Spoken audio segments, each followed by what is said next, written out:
Секогаш кога се нарушува безбедносниот систем и ни се случуваат разни од дувла и големи ува, главната улога има СДСМ. И сега кој е одговорот на сето ова?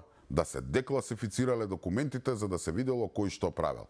Ја мајката, тие бре сакаат ново шоу.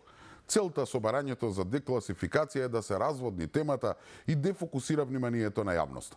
Сакаат сите да се занимаваме со содржината на разговорите, а не со тоа кој незаконски тоа го нарачувал.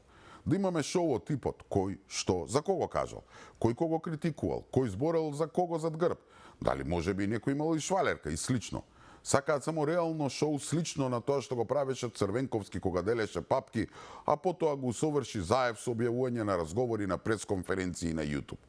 Не, драги мои, тоа не може да го добијат. Тоа што сега мора да се добие е правна разрешница.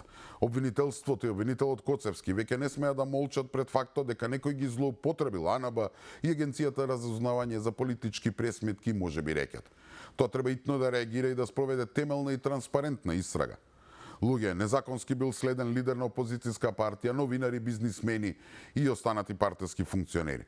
Така што ако Коцевски обвинителството продолжа да молчат и овој случај повторно биде забошотен, тогаш јасно како бел ден ќе биде дека тие всушност ја штитат политичката мафија и ја држат во заложништво правдата во оваа држава.